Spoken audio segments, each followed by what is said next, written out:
Colonel Hunter Marcellus Thorne stands at the edge of what used to be the port of Naples. The morning sun glints off a harbour that no longer exists. 350 ships. The Germans sank every single vessel before they left. Steel masts jut from the water at impossible angles. Funnels lean sideways, half submerged. Entire freighters list against shattered piers like dying giants. Thorne is 45 years old. West Point, class of 1920. He has seen damaged ports before. Casablanca, Oran, Palermo. But this is different. This is not destruction. This is elimination. The smell hits first. Fuel oil, rotting cargo, seawater.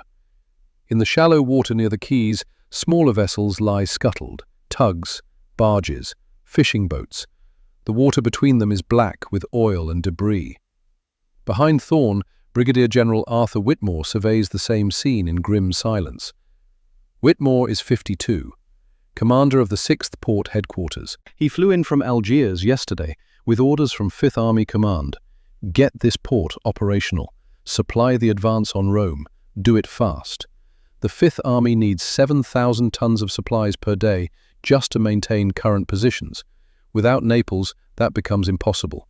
The alternative is hauling everything overland from Salerno, 70 miles south, through bombed mountain roads under constant German artillery observation. Thorne pulls out a map. Pre-war blueprints showed 22 functioning berths. Modern cranes. Rail connections running directly to the docks. Now, there is only wreckage. This is impossible. Whitmore speaks for the first time. Your assessment, Hunter? Thorne folds the map, takes a breath. Sir, whoever gave you these orders doesn't understand what they're asking.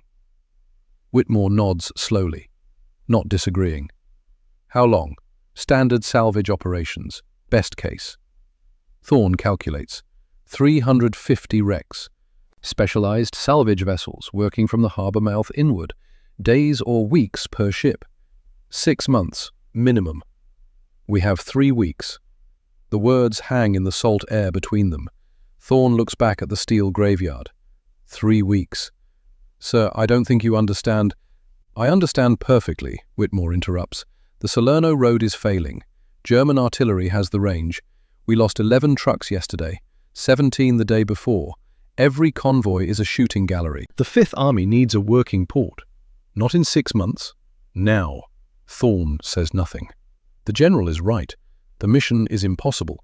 Both things are true. Whitmore turns to face him directly. Hunter, I didn't pull you from Palermo because you tell me what can't be done. I pulled you because you figure out how to do it anyway. I'm giving you command of this port. Full authority over all personnel. Your mission is simple. Make this port work. I don't care how. I care if it moves cargo from ships to shore. Thorne looks back at the harbour. 3 weeks, he says, accepting the reality. 3 weeks. There is a long silence. I'll need people who think differently, Thorne says. Not by-the-book officers, people who can improvise. Whitmore pulls out a folder. Captain Everett Aldridge, Army Corps of Engineers. Built 47 Bailey bridges in Sicily in 3 months. Structural engineer from Pittsburgh before the war. Thorne scans the file. He's not a port engineer. No, but port engineers will tell you this takes 6 months. You need someone who doesn't know that. Who else? Commodore Vincent Sullivan, Navy Salvage, en route from Palermo with HMS King's Resolve, most experienced salvage officer in the Mediterranean. And he'll want to do this the traditional way.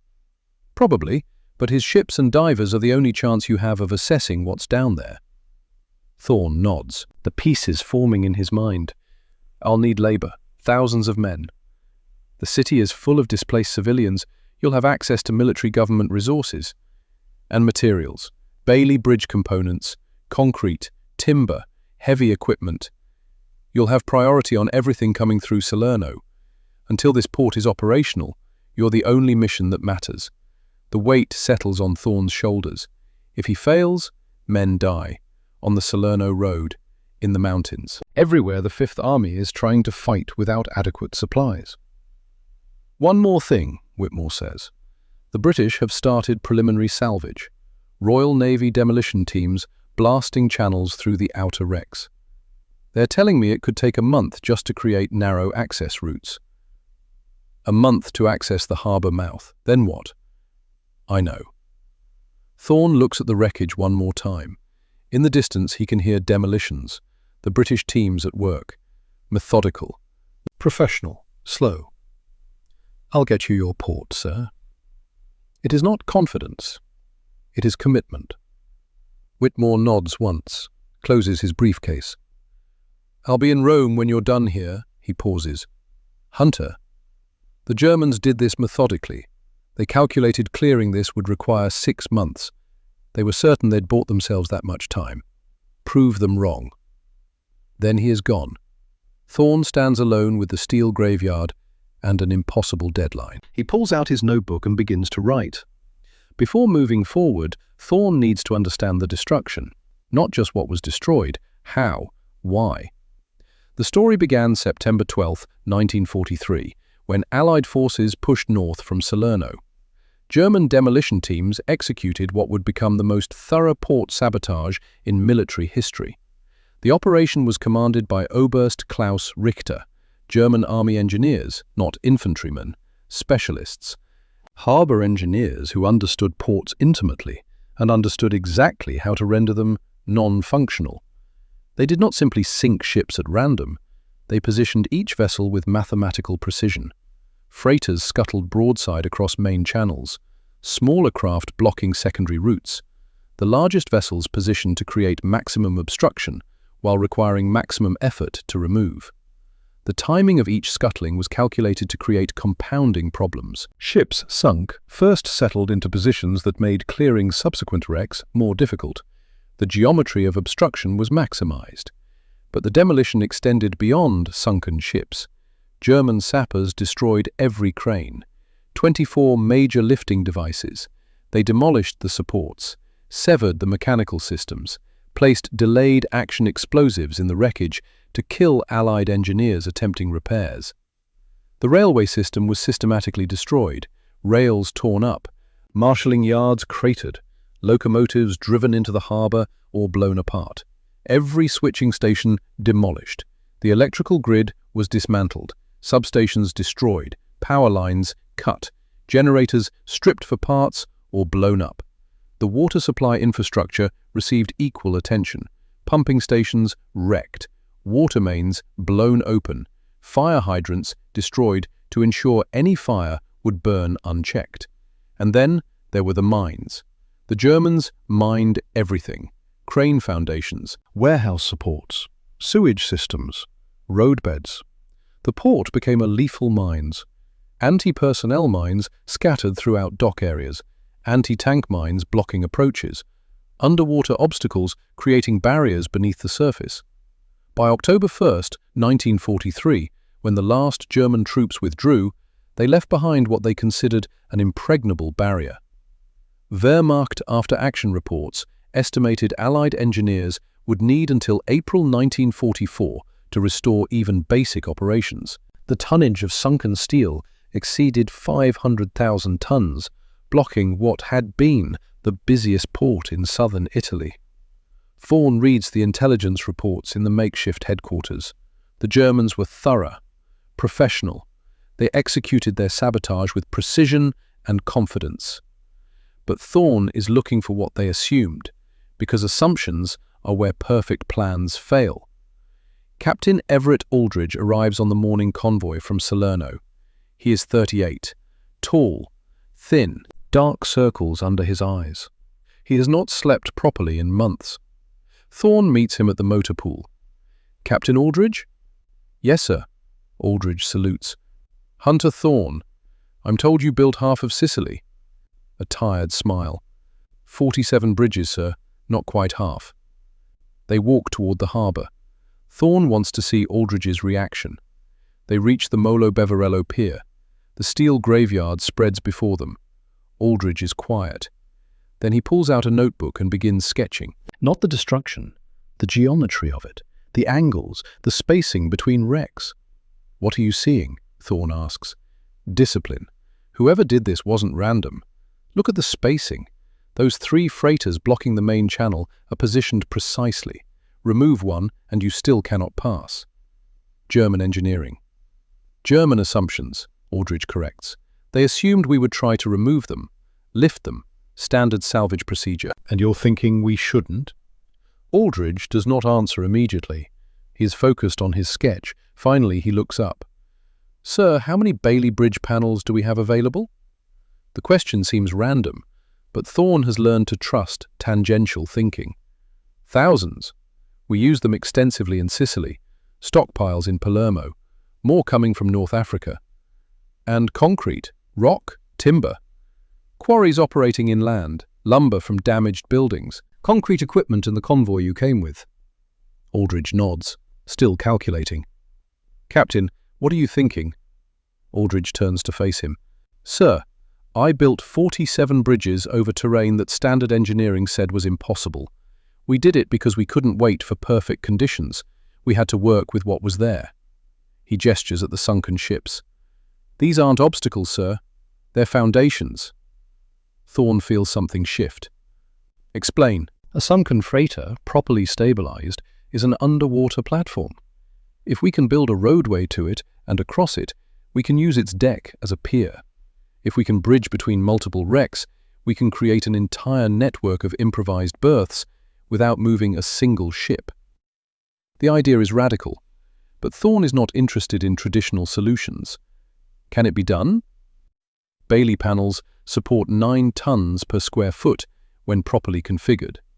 A typical Liberty ship is 441 feet long, 57 feet wide, sunk in 30 feet of water, with 10 feet of freeboard remaining. That's approximately 25,000 square feet of deck space, more than most conventional piers. Aldridge's voice gains energy. We stabilize the hulls, pump out flooded compartments, fill damaged sections with rock and concrete, cut away unstable superstructure. The fundamental platform is already there. And the approaches? Bailey bridges, extended from existing quays.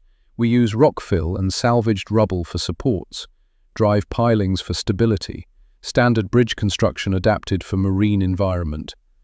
Thorne looks back at the harbour, trying to visualize it. It is insane. It might work. How long? First berth operational? Aldridge thinks. 4 weeks if everything goes right, 6 weeks more realistic. We need faster. Sir, I just cut the timeline by 75%. I know, it's still not fast enough. Aldridge is quiet. Sir, if you want faster, I need experienced construction crews, foremen who've built under pressure. I'm putting you in touch with military government, 15,000 Italian civilians looking for work. Many are skilled labourers. And I need one more thing. Name it. I need you to convince the Navy this will work.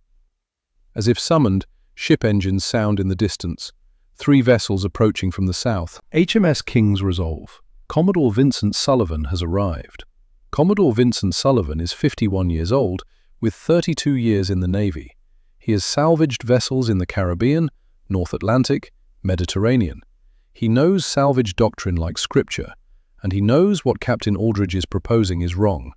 The meeting takes place in the warehouse headquarters. Thorne at the head of the table, Aldridge to his right, Sullivan to his left. Sullivan has brought charts, proper salvage charts showing standard procedure for systematic clearance. Colonel Thorne, I've reviewed the preliminary surveys. HMS King's Resolve can begin lifting operations within 2 weeks. We start at the harbour mouth, work inward systematically. It will take time, but it will be done properly. How much time? 6 months for full clearance, perhaps 8 given the complexity. We have 3 weeks. Sullivan's expression does not change. He has been briefed on the timeline and dismissed it as unrealistic. Colonel, 3 weeks is not possible. The Germans sank 350 vessels. Each ship must be assessed, rigging placed, lift cables positioned. The mathematics are inescapable.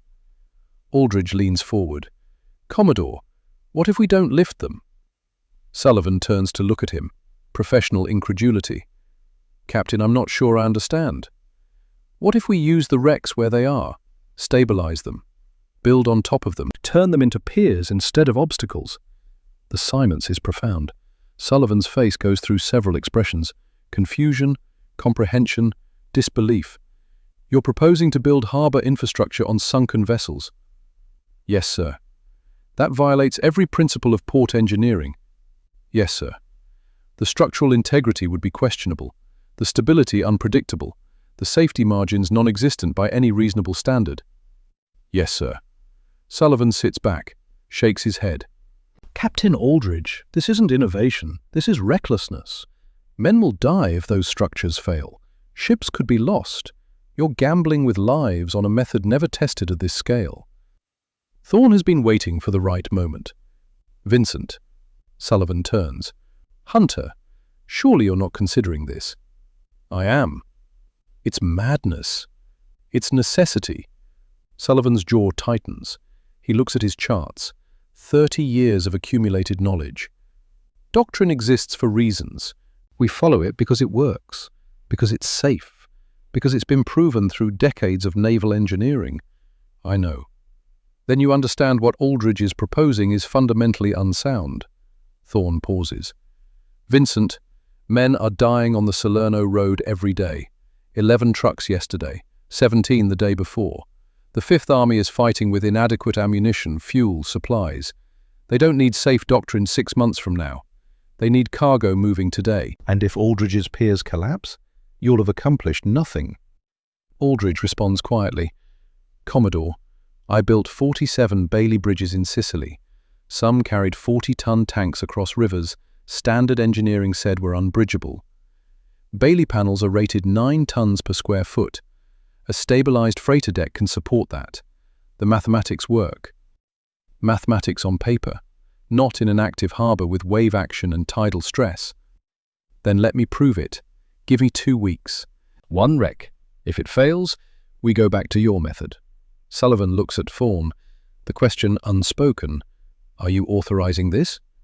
Vincent, I'm not asking you to like this. I'm asking you to work with it. Your salvage ships and divers are critical. We need you to clear access channels, assess which wrecks are stable. We need your expertise. But we're doing this Aldridge's way. Hunter, this isn't a debate, this is the plan. Sullivan simply nods. Very well, but when this fails, the responsibility is yours. Understood. Sullivan gathers his charts and leaves. When the door closes, Thorne looks at Aldridge. You have 2 weeks. Make it work. I'll need a construction foreman, someone who knows how to manage large crews under pressure. A man in work clothes who has been standing silently speaks for the first time. I can do that, sir. Thorne looks at him, really looks. He is 42, built like a man who has spent his life moving heavy things, scarred hands, weathered face, quiet competence. Your name? Sergeant Casimir Wojcik, sir. Before the war, I was foreman on the Liberty Bridge project in Pittsburgh. 25 years in structural work. Polish? My father was. I was born in Pennsylvania. Thorne looks at Aldridge. This is your foreman? If you approve, sir. Wojcik was with me in Sicily. He supervised crews on 30 of the bridges. He can manage the Italian workers. He understands Bailey construction, and he doesn't quit. Thorne studies Wojcik. Sergeant, you think building piers on sunken ships is possible? Wojcik considers carefully. Sir, in Pittsburgh we built bridge foundations on bedrock that was underwater and unstable. We sank caissons, pumped them dry, poured concrete underwater. It was supposed to be impossible. We did it anyway. He pauses. These ships are already in place, already at the right depth. If we can stabilize them, reinforce weak points, properly distribute the load, yes, sir, I think it's possible. Then make it happen. Both of you. Pick your wreck. Build your pier. Prove Sullivan wrong. The Italian freighter lies 400 feet from the Molo Angolino quay. She was called Santa Lucia. 6,000 tons. Built in Genoa in 1938. The Germans used her as a blocking ship. Now she sits at a 15-degree list to port. Deck 12 feet above waterline at stern. 8 feet at bow. Aft superstructure partially collapsed. Forward holds flooded. Aldridge and Wojciech stand on the damaged pier, looking at her through binoculars. "That's our foundation?" Wojciech asks. "That's our foundation. She's listing. I noticed. And the superstructure is unstable. We'll cut it away." A small boat approaches. Navy markings. 2 men in diving gear. One is young, dark-haired, Italian features. Petty Officer Salvatore Marino, 24, Navy diver. Born in Brooklyn to Sicilian immigrants. He climbs up, salutes. "Sir, Commodore Sullivan sent me. I'm to survey the wreck for structural integrity." "Welcome, Marino. What do you need?" "Permission to dive, check hull integrity, see how she's sitting, assess which compartments are flooded." "The water's filthy," Wojciech warns. "Visibility near zero." "I know, Sergeant. I've been diving here 3 days. It's like working blind." Marino pulls on his helmet, goes over the side. The wait is long. An hour. When he finally surfaces, he removes his helmet. Face pale, oil in his hair. "Report." Marino catches his breath. "Hull intact, sir. Some buckling port side, but nothing structural. She settled onto mud bottom, not bedrock. That's good. The list is from uneven settling, but she's stable, not shifting." "Compartments?" 12 major holds, 8 completely flooded, 4 have partial air. Aft engine room accessible but filled with debris. "Can we pump her out?" "Some, not all. Hull damage is too extensive. But if we focus midship, we could drain maybe 4 compartments. That would reduce the list, make the deck more level." Aldridge makes notes. "The superstructure?" "Unstable. Aft section partially collapsed. If we put heavy loads on that deck, it could shift, maybe collapse." "So we cut it away?" "Yes, sir." Wojciech speaks. "We'll need cutting equipment, underwater torches, gas lines. Danger work in oil-fouled water." "Can it be done?" "Yes, sir. Carefully." Aldridge looks at the wreck, visualizing the pier that does not yet exist. "We start tomorrow. Marino, map every compartment, which we can pump, which need concrete for stability. Wojciech, assemble crews, divers, welders, concrete workers, carpenters for Bailey assembly." "How many men?" "As many as we can get." That night, Thorne visits the site. The area is lit by generators and floodlights. Wojciech is there with Italian civilians. 50 men, 60, listening to an Italian foreman translate instructions. Giuseppe Rinaldi, 35, lost his fishing boat to German demolition, lost his brother to German artillery. Now he works for the Allies because it is the only work available. "Sergeant Wojciech." Wojciech turns, salutes.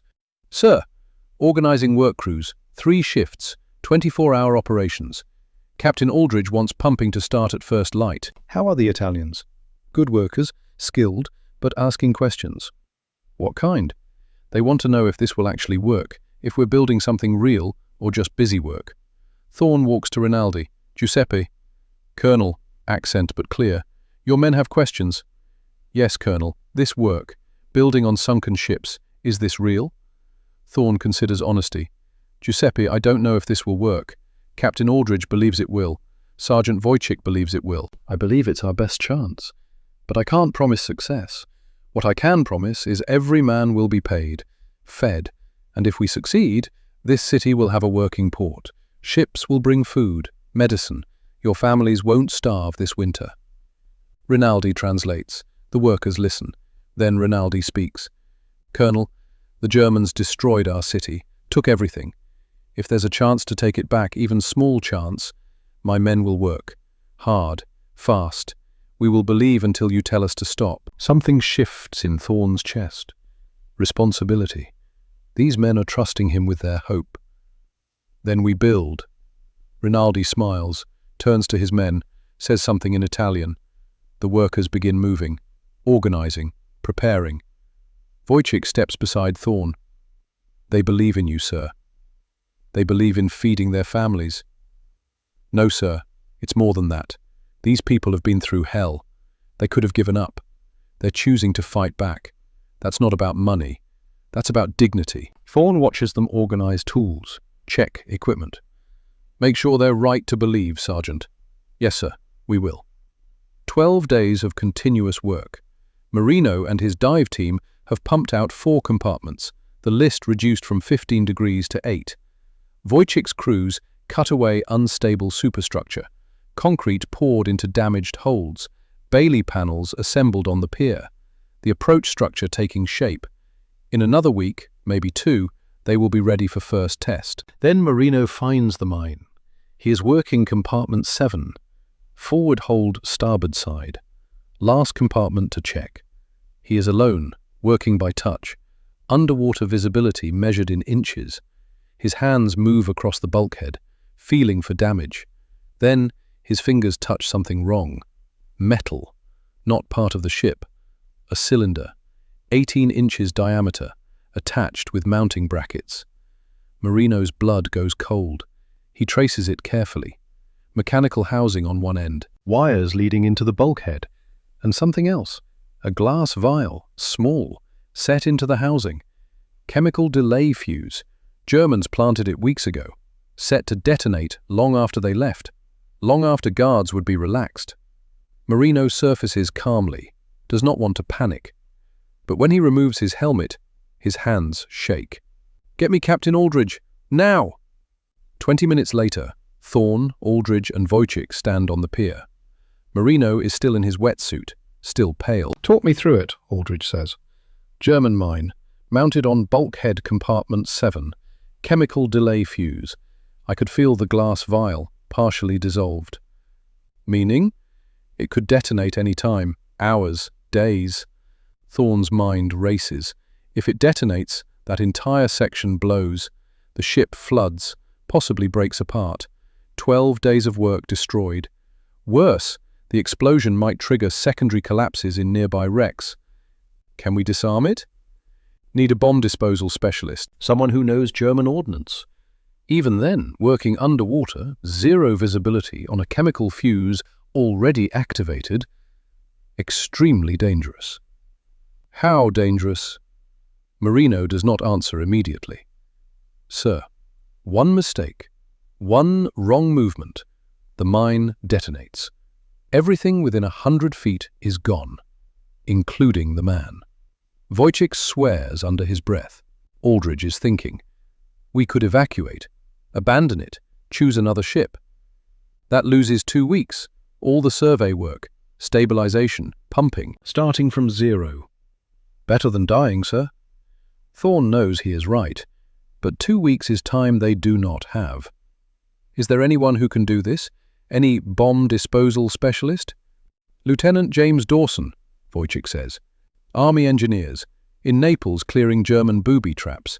I've seen him work, he's good." "Get him here." Dawson arrives 30 minutes later, 29 years old, thin, round glasses making him look like a librarian, but his hands are steady, voice calm. Marino explains what he found. Dawson listens, asks precise questions, nods. "I can do it, but underwater. Can't bring it to surface. Too much risk jostling the fuse." "What do you need?" "Diving equipment, wire cutters, headlamp, and someone to pray." No humor, just fact. Thorne looks at him. "You understand what you're volunteering for?" "Yes, sir. If I don't do it, someone else will. Or you lose 2 weeks. Either way, the mine exists. Someone has to deal with it." "I could order you." "You could, but you don't need to. This is what I do." 47 minutes later, Dawson surfaces. His hands shake so badly he can barely remove his helmet. Marino helps him into the boat. It's done. Mine disarmed, fuse mechanism removed. It won't detonate. Relief washes through the assembled men. Aldridge steps forward. "Lieutenant, you just saved 2 weeks of work and possibly a dozen lives." Dawson manages a weak smile. "Just doing my job, sir, though I'd appreciate if my next job is somewhere dry." That night, Thorne cannot sleep. He keeps thinking about the mine, how close they came to losing everything, the fact there might be others they have not found. But they did not plan for Lieutenant Dawson, did not plan for men willing to dive into darkness and disarm explosives. That is the advantage doctrine cannot account for. Individual courage. The pier is complete. 20 days of continuous work, 200 men, 3 shifts, thousands of hours of diving, hundreds of tons of concrete, Bailey panels extending from Molo Angolino across 165 feet to the Santa Lucia, timber decking installed, support beams reinforced, tested with progressively heavier loads. Now the final test, a loaded truck, 7.2 tons. If the pier can handle this, it can handle operational use. Thorne, Aldridge, Wojcik, Sullivan, and 200 Italian workers watch. The truck is a 6x6 cargo carrier, 5 tons of sand in the back, driver and co-driver in cab. Aldridge has calculated load distribution, determined safe speed, identified stress points. This will work. The truck approaches at 10 miles per hour. Tires grip timber decking. Bailey panels flex slightly. Normal. 50 feet. Holding. 100 feet. Still good. Halfway across. 80 feet from quay. 85 from the Santa Lucia. Then they hear it. A crack. Not loud. Just a sharp, metallic sound. The truck stops. Driver's orders. Any unusual sound, stop. But too late. The Bailey connection's starboard side has fractured. Not completely, just enough to compromise load distribution. The bridge deck tilts 3 degrees. Workers gasp. Some start forward. Wojcik shouts for them to stay back. The driver reverses. Slowly. The engine strains. Load shifts. The pier shudders. 45 seconds that feel like hours. Then the truck is back on solid ground. Engine killed. The improvised pier is still standing, but damaged. The tilt visible. Structural integrity compromised. The test has failed. Sullivan walks up beside Thorne, face neutral, not triumphant, just resigned. Hunter, I'm sorry, but you knew this was a risk. Thorne stares at the damaged pier. 20 days of work now useless. Aldridge approaches, face pale, something like devastation in his eyes. Sir, I miscalculated. The load distribution. I thought double panels would be sufficient, but I was wrong. The connection points couldn't handle the lateral stress. Can it be fixed? Not easily. We'd need to disassemble the damaged section, rebuild with triple panel configuration, add cross-bracing. It would take days, maybe a week. Wojcik is there too, covered in concrete dust, looking defeated. Sir, my men worked their hearts out.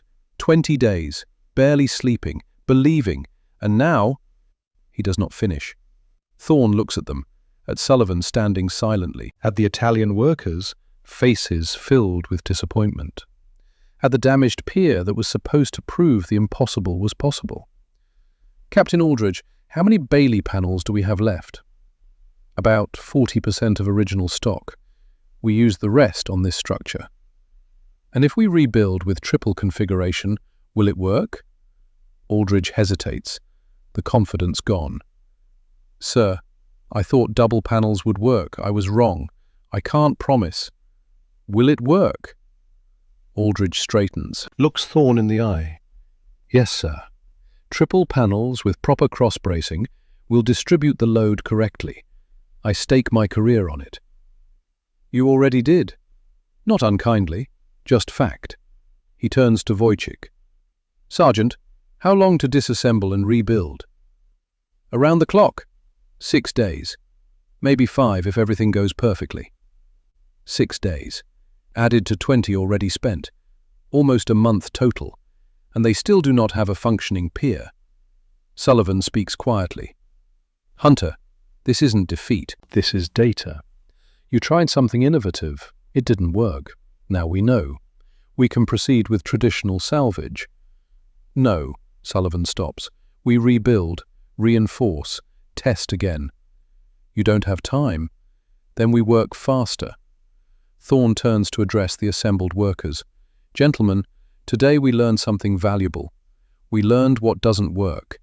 Tomorrow we learn what does. Captain Aldridge will redesign. Sergeant Wojcik will rebuild. And in 6 days, we test again. This time it will hold. Because the alternative isn't traditional salvage. The alternative is failure. And failure is not acceptable. Rinaldi steps forward. Colonel, my men are tired. 20 days. Now you ask 6 more. For something that failed once. Thorn meets his eyes.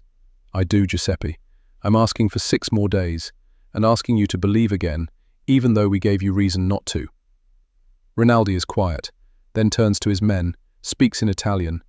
When he turns back, there is a smile. Colonel, my men say we didn't come this far to quit. We rebuild. Relief washes through Thorn, but he does not show it. Then let's get started. As workers begin organizing, Aldridge pulls Thorn aside. Sir, I failed today. My calculations were wrong. If you want to replace me, Captain Aldridge, you didn't fail. You got new data. Now use it. Men could have died. But they didn't, because we tested carefully, planned for failure. Now we plan for success. Aldridge nods, some confidence returning. 6 days, triple panels, cross-bracing, it will work. I know. How can you be certain? Thorn looks at the damaged pier, at workers already beginning to disassemble it, at Wojciech directing crews, at Marino preparing to dive again. Because we don't have another choice. And when men have no choice, they find ways to make the impossible work. He walks away. Sullivan falls into step. That was either the most inspiring leadership I've ever seen, or the most stubborn. Probably both. They walk in silence. Then Sullivan speaks. For what it's worth, I hope you're right, because if Aldridge can make this work, it will be brilliant. And if he can't, then we do it my way. And I tell you I told you so. Despite everything, Thorn almost smiles. Fair enough, Vincent. The reconstruction begins at dawn. 6 days later, they will discover if stubbornness and engineering can defeat German precision. They work through the night. 6 days have become 6 nights. Wojciech's crews have not stopped. The damaged section dismantled panel by panel. Triple configuration assembled. Cross-bracing installed. Additional support beams positioned. Aldridge has checked his calculations 17 times. Each time, the mathematics say it will work. But mathematics said it would work last time too. At 3 in the morning, Thorn walks the site. Generators hum. Floodlights turn harbour into artificial day. Men move like shadows. Welding sparks cascade into black water. He finds Wojciech standing on the rebuilt section, testing each connection by hand, pulling, pushing, listening. Sergeant? Wojciech turns, face haggard, 6 days without proper sleep. Sir, almost done. 2 more cross braces. Then we test load distribution with sandbags before the truck. When did you last sleep? I don't remember, sir. You need rest. I'll rest when this works, or fails, not before. Thorn understands. Wojciech has staked everything on this. You think it will hold? Wojciech does not answer immediately, looking at the structure, the triple panels, the cross-bracing, every connection he has personally inspected. Sir, I've built bridges across rivers, across valleys, over terrain that shouldn't be bridgeable. I've learned one thing. Engineering is mathematics, but construction is faith. You calculate what should work. Then you build it. Then you believe. He turns to Thorn. The calculations are sound, the materials correct, the construction solid. That's all I can give you. That's enough. Is it? It has to be. They stand together, 2 men who have pushed themselves and their people to the edge of what is possible, who have demanded belief when reason said quit, who have staked careers and lives on an idea that violates every principle of traditional engineering. Sir, what happens if it fails again? Thorn has thought about this every hour. Then we've given the 5th Army 1 more week to die on the Salerno road while we figure out something else. That's not very reassuring. No, it's not. Dawn comes slowly. Italian workers arrive for day shift. 200 men who have worked themselves to exhaustion, rebuilding something that already failed. They gather on shore, quiet, watching as final cross braces are installed. Rinaldi stands among them, same exhaustion, but something else too. Not quite hope, not quite certainty, something in between. Aldridge emerges carrying his notebooks, his calculations, his proof that this time will be different. Sullivan arrives with morning tide. He has been at sea, supervising channel clearing. Has not seen the rebuilt pier yet. When he does, he stops, studies it, nods slowly. They added a third panel layer and lateral cross-bracing at every connection point. He walks closer, examining. This might actually hold. Might? Wojciech asks, edge to his voice. 6 days of no sleep. Sullivan looks at him, for the first time something like respect. Sergeant, I've spent 30 years in salvage. I've seen brilliant work, terrible work. What you built in 6 days is some of the best field engineering I've witnessed. Might isn't an insult. Might is honesty. We're doing something never done at this scale. Might is all anyone can offer. Wojciech's shoulders ease. Thank you, sir. At 1000 hours, they bring the truck. Same vehicle, same driver, same load. 7.2 tons. But this time the pier is different. Triple panels, cross-bracing, reinforced connections. This time the calculations are sound. Thorne stands with Aldridge, Wojciech, Sullivan, Marino.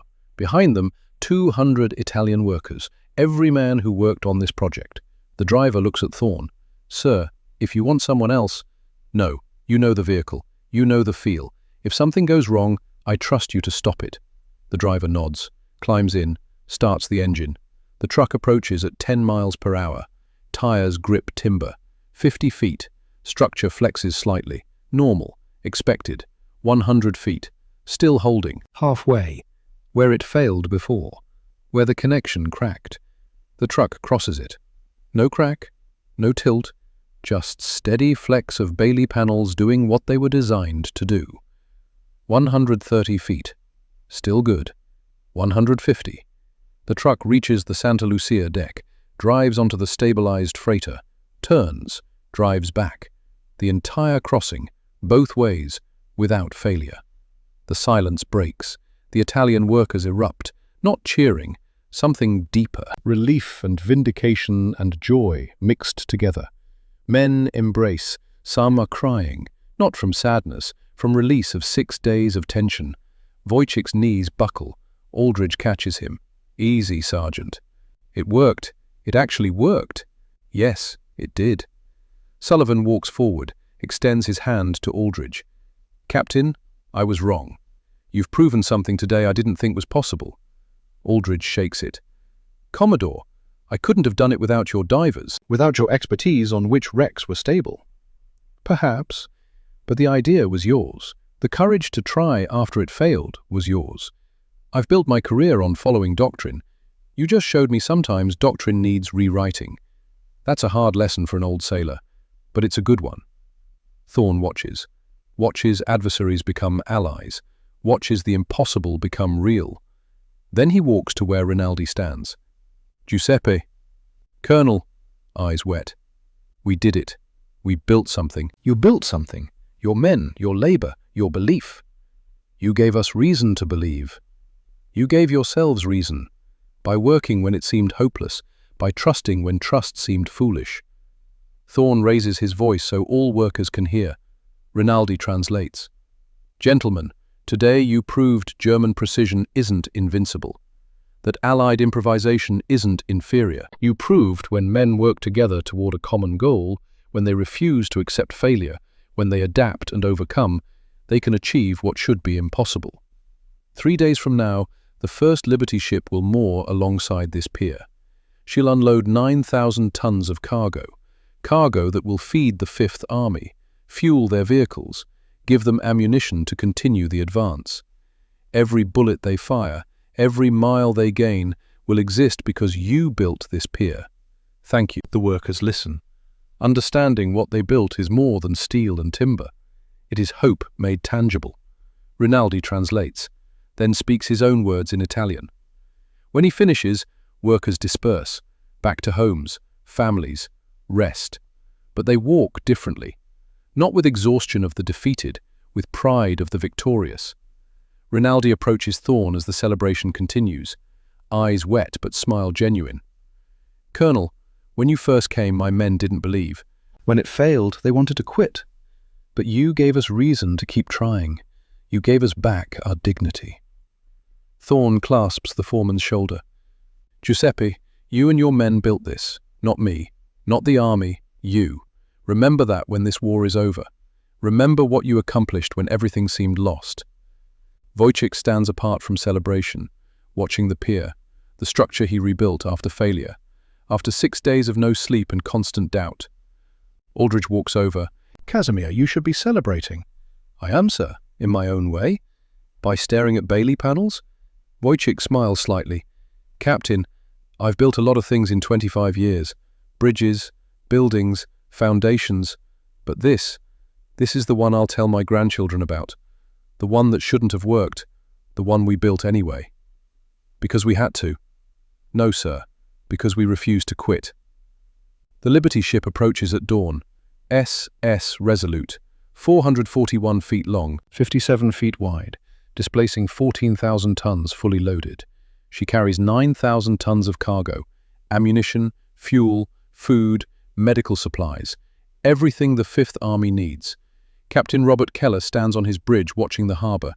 He has brought supplies into dozens of ports during this war, but never into a harbour full of wrecks, where the pier is built on a sunken ship. The calculations say it will work. The pilot says it will work. But Keller has learned to trust his eyes more than reports. The Resolute approaches the improvised pier slowly. Harbour pilot calling directions, ship's engines at minimum power, every movement deliberate. On shore, Thorne watches through binoculars. Beside him, Aldridge and Wojciech. Behind them, dozens of stevedores ready to begin unloading. The Resolute's bow comes alongside the Santa Lucia's deck. Lines thrown, secured. The ship settles against improvised fenders Wojciech's crew installed. Engines cut. The Liberty ship sits there, 9,000 tons, pressing against a pier built on a sunken freighter and Bailey panels. The pier holds. Aldridge exhales. She's moored, actually moored. Now the real test, Wojciech says. Unloading, constant weight transfer, movement, stress. They watch as the Resolute's crew opens her holds, as first pallets lift by mobile cranes, as stevedores begin transferring 9,000 tons from ship to shore. It takes 4 days. 4 days of continuous operations, 12-hour shifts, 7 days a week. The port never closes. The pier flexes under the load, creaks occasionally, but holds. By November 19th, the Resolute's holds are empty. She departs, returns to North Africa for another load, and the improvised pier has proven it can do what it was designed for, move cargo from ships to shore. Success breeds replication. The Santa Lucia pier becomes the template. Aldridge's design is copied, modified slightly for different wrecks, but the fundamental concept remains. Find a sunken ship in the right position, stabilize the hull, pump out compartments, fill damaged sections with concrete, cut away unstable superstructure, build Bailey Bridge approaches, create an improvised berth. By the end of November, 3 more piers are operational. The German freighter Kaiser Wilhelm becomes berth 4. The Italian cargo vessel Regina Elena becomes berth 7. A British merchantman scuttled by the Germans becomes berth 9. Each pier follows the same pattern. Survey, stabilize, build, test, operate. Work gangs grow more efficient. Italian civilians employed by the thousands become skilled at tasks that would have required trained engineers in peacetime. They learn to assemble Bailey panels, pour concrete footings, operate pneumatic tools. The labour pool exceeds 15,000 workers by late December, men and women desperate for employment who become the backbone of reconstruction.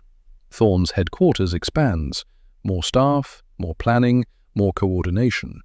The 6th port operation grows from desperate improvisation into actual port management. Aldridge barely sleeps, moving from pier to pier, solving problems, refining designs, teaching others. Wojciech supervises multiple sites simultaneously.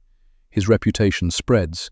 Italian foremen seek his advice. American engineers defer to his experience. Sullivan's salvage ships continue clearing channels, removing dangerous obstacles, marking safe routes with buoys. Navy and Army working together now, not in conflict, in cooperation. By mid-December, 12 improvised berths are operational. The port is discharging approximately 3,500 tons of cargo daily. not yet matching pre-war capacity, but sufficient to maintain the Fifth Army's advance. Each Liberty ship carries 9,000 tons. They can be unloaded in 3 to 4 days using the improvised system. Slower than peacetime, but faster than any alternative available in southern Italy.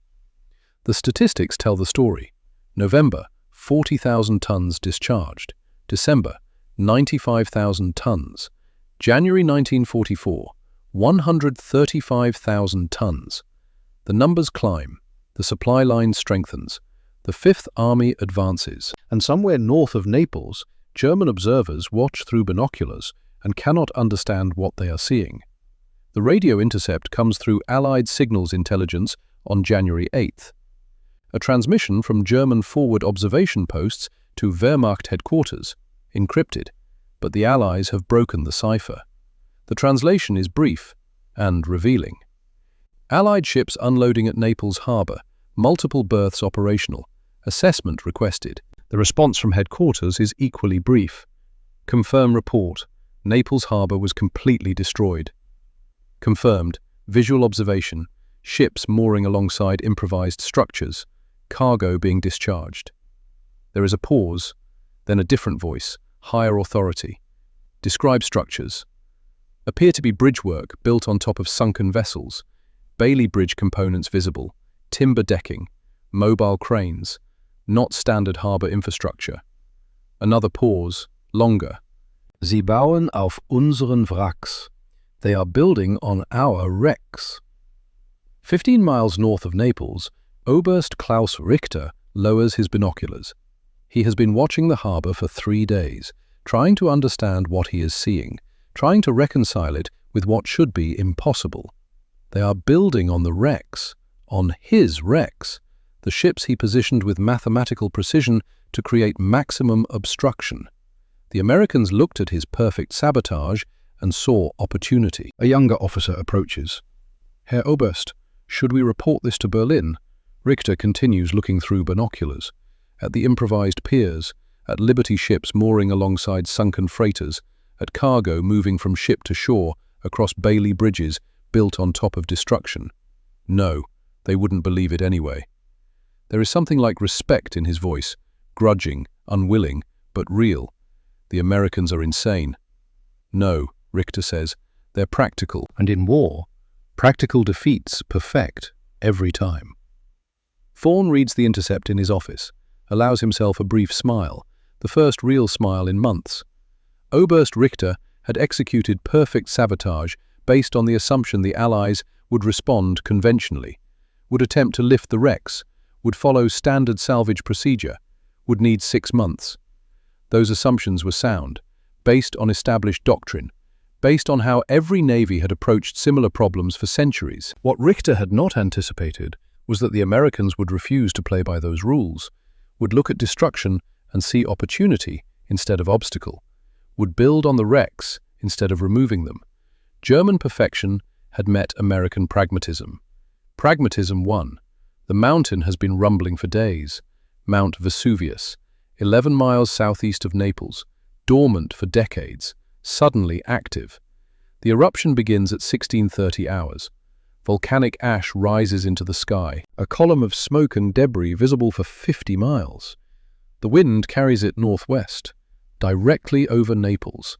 Within hours, the city is covered. Ash falls like grey snow, coating buildings, streets, vehicles, everything. Allied aircraft at nearby airfields are destroyed, engines clogged with volcanic debris, wings buried under inches of ash. In the harbour, Thorne stands watching the eruption, watching ash fall, watching it cover the improvised piers. This is the final test, not of engineering, of resilience. Thorne gathers his staff, Aldridge, Wojcik, Sullivan, the harbour masters. Gentlemen, do we shut down? Wojcik speaks first. Sir, the piers are buried, visibility 0, but the structures are sound.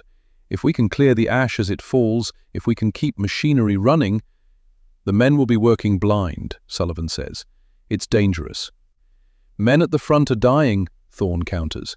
We keep operating, carefully, but we don't stop. the decision is made. Stevedores work in teams. One group moves cargo, another sweeps ash, back and forth, hour after hour. The portable cranes struggle, engines clog, they stop, clear the intakes, restart, continue. It is the most difficult 3 days of the entire operation. But the cargo keeps moving.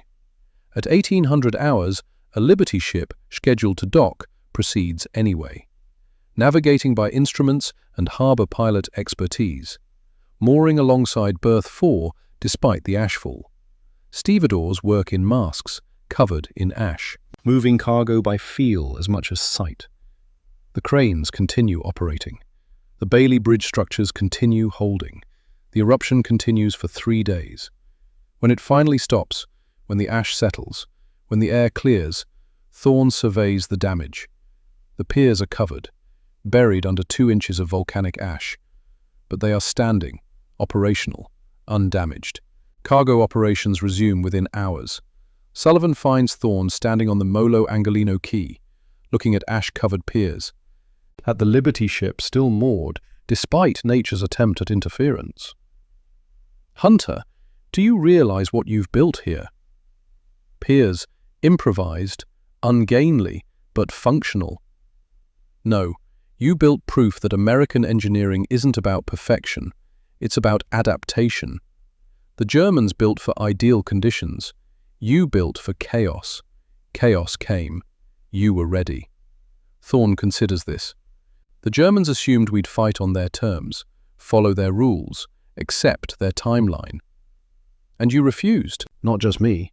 Aldridge refused, Wojcik refused, Marino, Dawson, Rinaldi and his workers, 200 Italians who rebuilt after failure. Everyone who believed this was possible." "Systems," Sullivan says, "not individuals. Systems defeat perfection." It is perhaps the most important thing anyone has said during the entire operation. Systems defeat perfection. By summer, Naples has become the primary supply point for the entire Italian campaign. Every bullet fired by the Fifth Army flows through this port, every gallon of fuel, every ration, all through improvised piers built on sunken wrecks. When Allied forces prepare for the Anzio landings in January, Operation Shingle, the landing craft and troops and supplies all stage through Naples. 50,000 assault troops and 5,000 vehicles go ashore at Anzio on January 22nd, all assembled, equipped and loaded at Naples. The operation would have been impossible without a functioning port. In total, Naples handles 3.5 million tons of cargo during the war. 3.5 million tons moved through improvised piers that were supposed to be impossible. In August 1944, the 6th Port Headquarters receives new orders. Deploy to southern France. Prepare for the invasion. Leave Naples to routine operations. Thorne stands on the Molo Angolino Quay one final time, looking at the piers he never truly believed would work. That should not have worked. That worked anyway. Aldridge and Wojcik stand beside him. "Sir," Aldridge says, "what we did here, do you think it matters? Long term?" Thorne considers. "We proved something, Everett. We proved that when doctrine is too slow, when perfection is impossible, when time is the enemy, improvisation can win. That lesson will outlast this war." "Bailey bridges on sunken ships," Wojcik says. "Who would have thought?" Not the Germans. That was their mistake. They stand in silence. 3 men who turned wreckage into infrastructure, who refused to accept that impossible meant impossible. Then they turn and walk toward the waiting transport, toward the next mission, toward whatever comes next. Behind them, the piers remain, functioning, operational, proof that American engineering is not about doing things the right way. It is about doing things the way that works. 41 years pass. The war ends. The piers are eventually replaced with modern facilities. The men who built them scatter to peacetime lives. Some stay in touch, most do not. But the memory remains. Colonel Hunter Thorne, retired, sits in his study in Arlington, Virginia. He is 87 years old now. The war is 40 years past. Most of the men who worked with him at Naples are gone. Aldridge died in 1978, Wojcik in 1981, Sullivan in 1976. But the memory remains clear. A historian from the Army Corps of Engineers has come to interview him, to record the story before it is lost. Colonel Thorne, when you stood at Naples that first morning and saw 350 sunken ships, what did you think?